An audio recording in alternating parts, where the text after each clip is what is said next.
This book is called Andy Shane and the Very Bossy Dolores Starbuckle, written by Jennifer Richard Jacobson and illustrated by Abby Carter. This book, I would assume, is intended for probably children in around the first to second grade because it's got a couple of chapters and yeah, I would assume so. So let's start with chapter 1. I hate school. Andy Shane did not want to be in school. He did not want to be at morning meeting. He did not want to sit up straight on the rug. He flopped down on his belly and watched an ant carry a cracker crumb across the floor. The ant reminded Andy of his Granny Webb. Granny Webb loved to catch bugs and hold them up to the sunlight. Andy wished that he were at home catching bugs with her right now. "Miss Janice," said a voice like a squeaky fiddle. "Miss Janice, someone is not sitting properly." Andy Shane sat up quick. He knew that voice, but Andy's teacher didn't seem to hear it, even though the voice was loud, even though the voice was sitting right in front of her, even though the voice belonged to a Dolores Starbuckle. "This morning," said Miss Janice, "we're going to find rhyming words. Can anyone tell me 2 words that rhyme?" Andy Shane thought of 2 words, bug and rug. He looked up. Should he raise his hand? Other kids were raising their hands. Dolores Starbuckle jumped up and down on her knees and waved her arms like a willow tree in the windstorm. Miss Janice motioned for Dolores to sit back down. "Andy," said Miss Janice. She looked right at him. "Do you know 2 words that rhyme?" Andy Shane opened his mouth to tell Miss Janice the words, but they were stuck in his throat like fruit flies caught in a maple syrup. Miss Janice waited. The other children waited too. "I know 2 words," called out Dolores Starbuckle. Andy looked at Dolores. "I know 2 words," she yelled. And before Miss Janice could call on her, Dolores shouted, "Hullabaloo and Kalamazoo!" Miss Janice looked surprised. She smiled. "Yes, Dolores," said Miss Janice. "Those words do rhyme." "I hate school," thought Andy Shane. After morning meetings, Andy Shane looked at a chart on the wall. It was his turn to go to the math center. Andy liked the math center.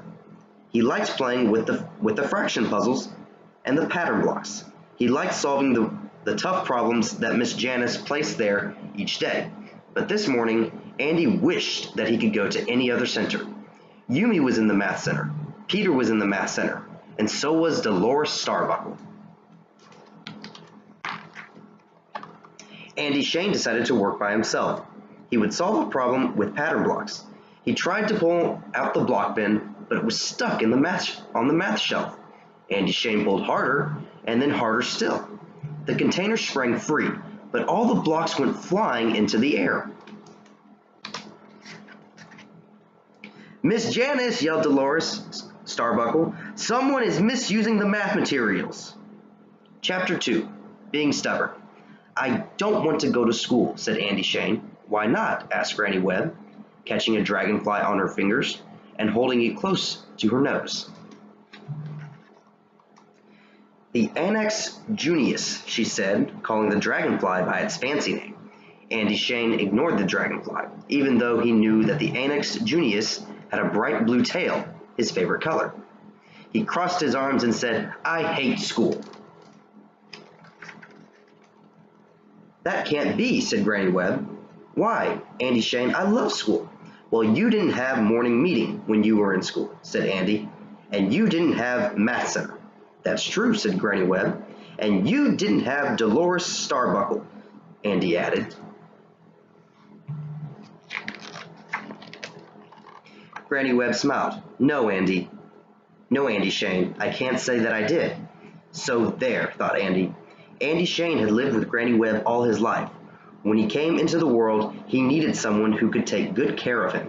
Granny Webb needed someone to share the fun of hilly woods, salamanders, and stories.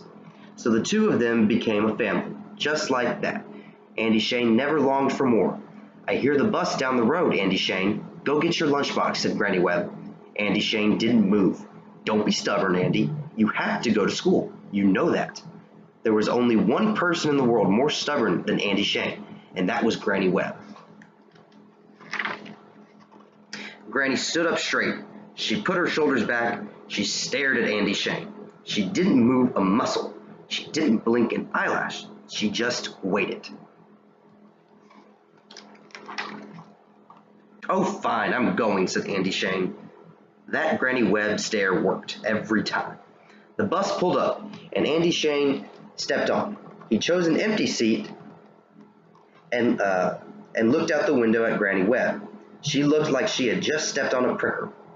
Andy thought he must look the same way too. Granny's Surprise, Chapter 3.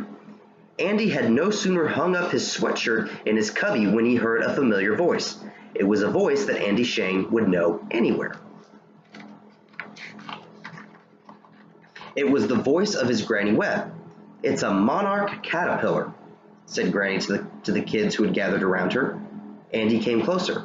Hi, Andy Shane, said Granny. As I was walking back to the house, I found this caterpillar here. I thought you and Miss Janice might like to keep it in the science center. Andy knew that their field was full of caterpillars, but he was truly happy that Granny Webb had found this one. All the kids wanted to talk to Granny at once. When will the caterpillar turn into a butterfly? Asked Marcus. How long do monarch butterflies live? Asked Jordan.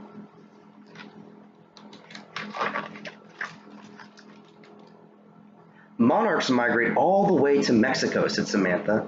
I like your pockets, Granny Webb, said Polly.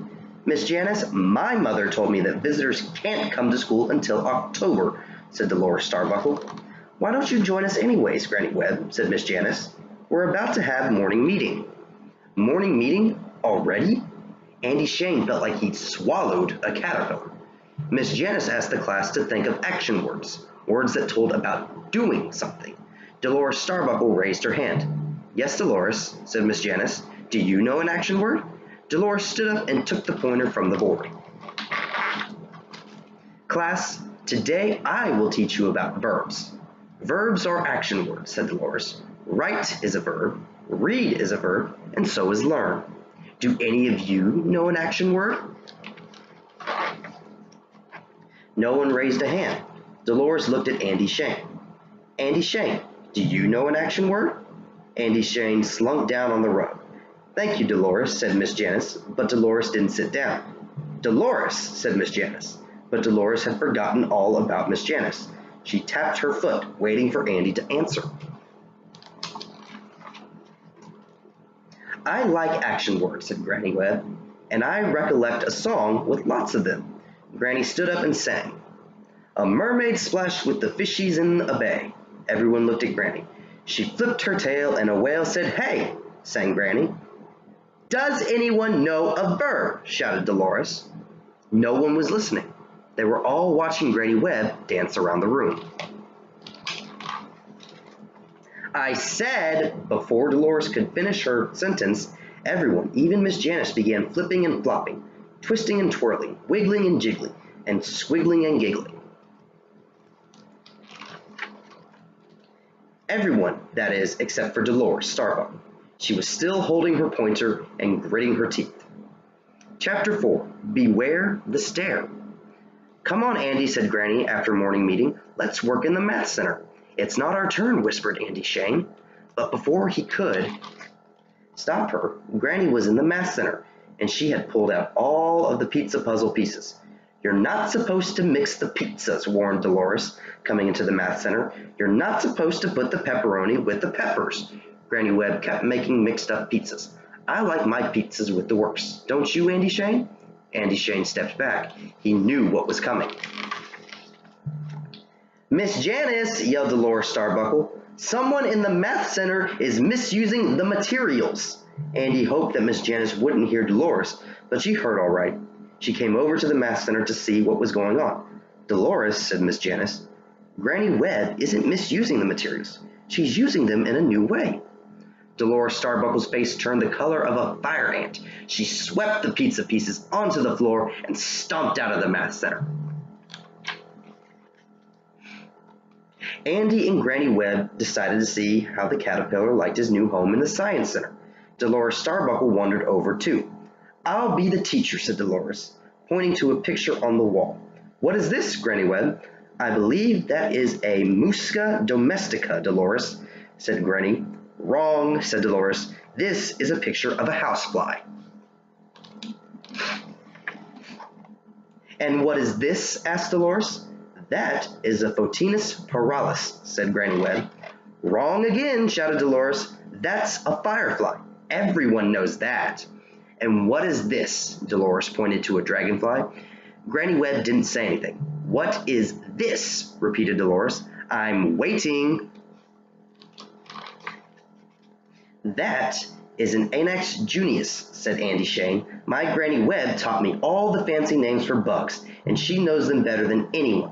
"Oh yeah?" said Dolores. "Yeah," he said. And then Andy Shane did something he'd never done before. He gave Dolores Starbuckle the Granny Webb stare. He stood up straight, he put his shoulders back, he stared at Dolores Starbuckle. He didn't move a muscle. He didn't blink an eyelash. He just waited. Finally, he asked, "What is this bug, Dolores Starbuckle?" "Fine," she said. "It's an Anax junius." The Granny Webb stare worked every time. "I just remembered that my apples need picking," said Granny Webb. "I'm sorry, Andy Shane. I have to go." "That's okay," said Andy, smiling. "Andy Shane, will you teach me the fancy names of these bugs?" Dolores asked. Andy Shane thought for a moment. "Please?" asked Dolores. "All right," said Andy. Andy told Dolores the fancy names for monarch caterpillar. He told her that soon the caterpillar would build a case called a chrysalis, which was a lot like a cocoon. "A cocoon?" asked Dolores. Andy stepped back. "That rhymes with cartoon," said Dolores with a laugh. "And lagoon," said Andy Shane. He laughed too. "And baboon," said Dolores. Maybe school isn't so bad, Andy thought. And maybe, just maybe, Dolores and I can share our rhymes at tomorrow's morning meeting.